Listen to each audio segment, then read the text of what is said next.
Welcome to our 5 on 5. Please welcome back Senator Ron Wyden. Senator, I'm going to skip the handshake as my family's been passing around a bug. Thanks for having me again. Glad to have you. So it's been several days since the attempted assassination of former President Trump. Where were you when you heard about it, and what's been going through your mind? Well, since? I was out and having town hall meetings and getting out across the state, and of course we're very glad that the former president seems to be okay.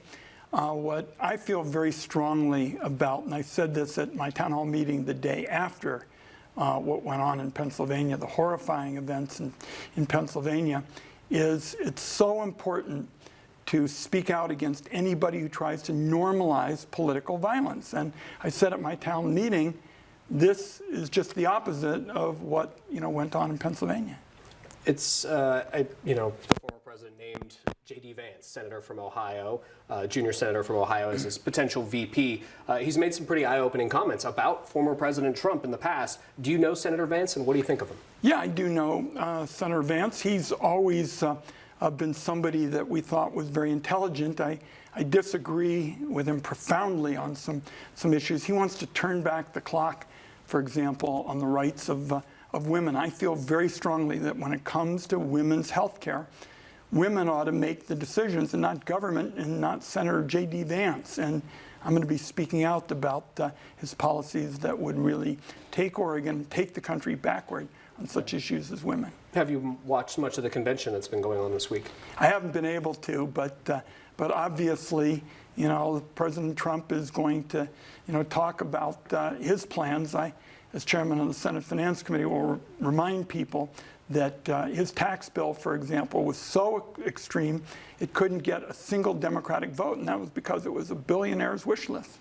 It seems like a lifetime ago, but I have to ask you about President Biden's debate performance. What did you think of it? Well, it obviously was a very bad night, but you elect Donald Trump and you'll have 4 years of very bad nights. And I'm pointing out that Oregonians in 2020, voted to fire Donald Trump, and we sure as heck aren't going to rehire him. Should he drop out? And Congressman Earl Blumenauer said he should today. Adam Schiff from California could be the next California senator. He said he should drop out. President Biden has already said that he's running. So, this is his call to make, and obviously people are going to be looking carefully at what he has to say. And I was glad that on issues like I just mentioned, in terms of making sure we don't normalize political violence, the president's been picking up on that message. Okay, got a lot of local issues to talk about too. We'll do that right after the break. Stay with us.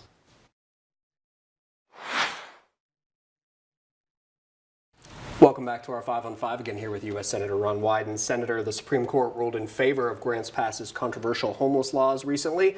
What's your reaction to that? Well, I want people to know, and I'm going to be talking about it more this week, that Democrats usually don't call themselves supply-siders when it comes to economics. I am a supply-sider when it comes to housing. We've got to increase supply. We're going to have a chance to do that in a big vote, I believe, next week in the Senate, and I'm pulling out all the stops to increase housing supply, and I'll be talking about it across the state. I believe you and Representative Suzanne Bonamici asked the president to invest more in affordable housing. Did you just send that letter, or is there any idea about response? We've been working on that for some time. The president actually has initiated a number of important policies. I think these corporate giants that are price gouging people on housing shouldn't be able to get lavish tax breaks. We're going to look at that.